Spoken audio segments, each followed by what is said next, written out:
Hey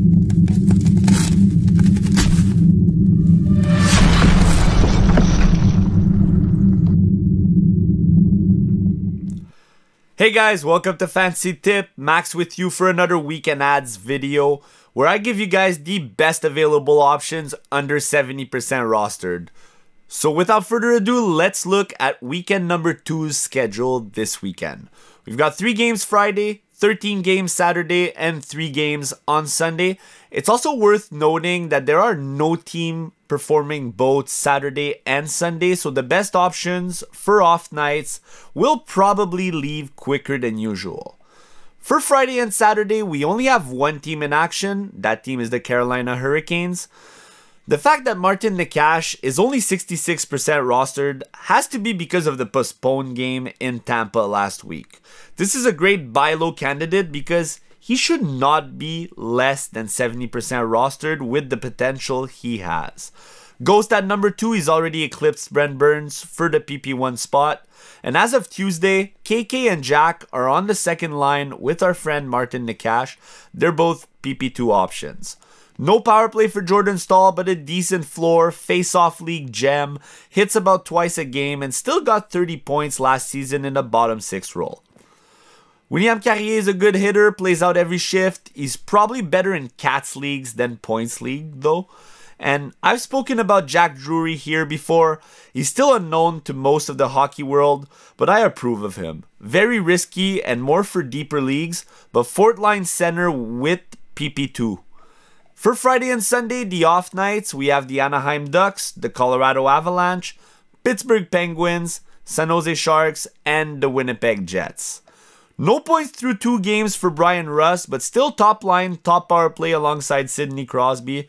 20-minute, 10-second average time on ice, 8 shots, 4 hits, 1 block. All that is very encouraging, hence why I recommend him heavily this weekend.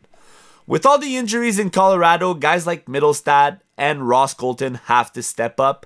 I don't think they've done a bad job so far. The ugly results come from lack of depth, but they'll have to do more. Colton is top line with Mack and Rantanen. Mittelstadt is the line 2 center, and they're all on the PP1 with Cale Makar. Colorado has the best opportunity to right the wrongs as they have friendly matchups against Anaheim and San Jose this weekend. Gabriel Vilardi is another guy who's had a rough start. Home matchups against San Jose and Pittsburgh should help him break the ice. Don't be fooled by the NA. It's for cap purposes, and Nikolai Kovalenko will more than likely be back in the lineup for the weekend. He's been one of the best guys on the ice in Colorado through 2 games, and surprisingly, he has a nice floor. Couple of Sharks with Lil Mac out for a bit. They'll have a lot of responsibilities and opportunities in Granlund and Toffoli. Ricard Raquel, Malkin's winger, one of my favorite streamers. He's always a good idea, gives a little bit of everything. Mason McTavish at number 9. The Ducks have only 3 goals through 2 games, and we already knew there was always going to be risk involved with any Anaheim player. McTavish is PP1 center, however, and is a boomer bust option. William Eklund, Fabian Zetterlund, I always value proven veterans like Granlund and Toffoli more than the younger studs, but Eklund and Zetterlund are still solid options, and they're both PP1. I also value Sharks players more than Ducks players. Troy Terry, line 3, PP1 option, good shot volume. Leo Carlson, line 1, PP1 center.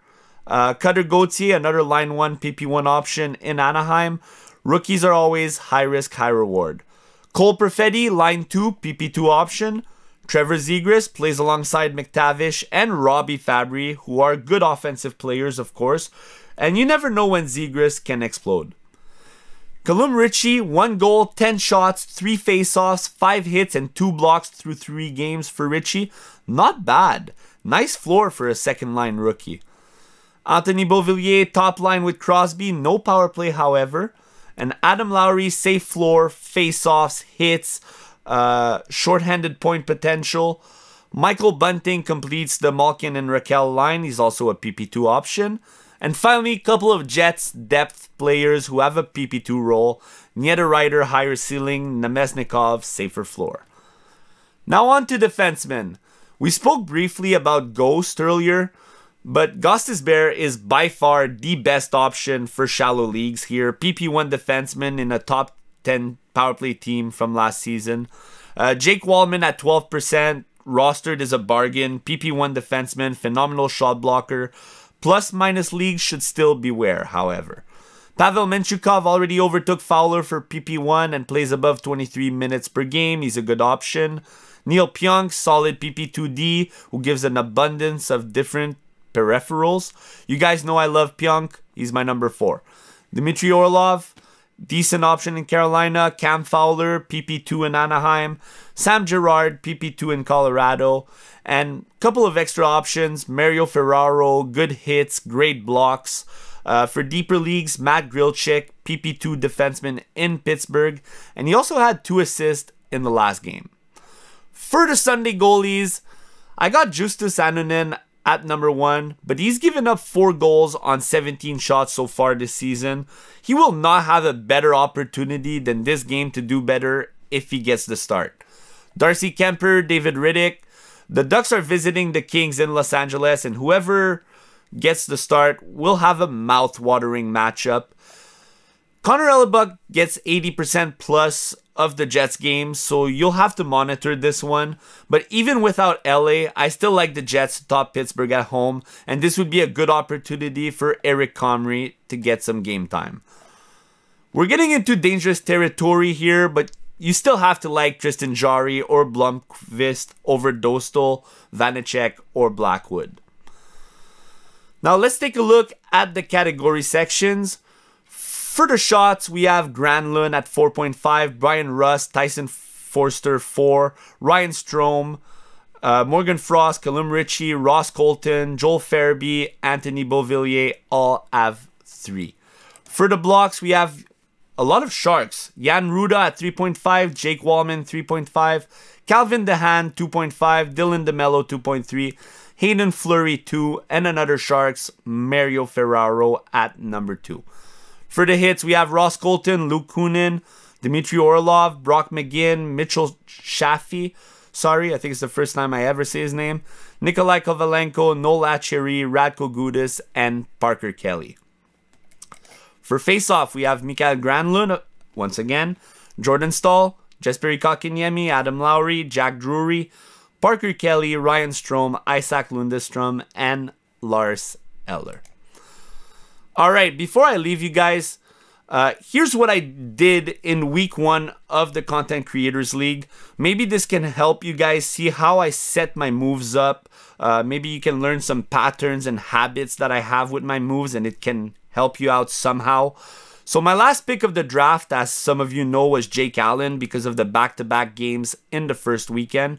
So after getting me 12.2 points, he was dropped on Monday for Dylan Holloway, who was playing line 1 minutes in St. Louis, and who was also playing Tuesday, Wednesday, and Friday, so 2 off nights. In the 3 games, he got me 12.1 points, 1 assist, 4 shots, 7 hits, 1 block. Very decent.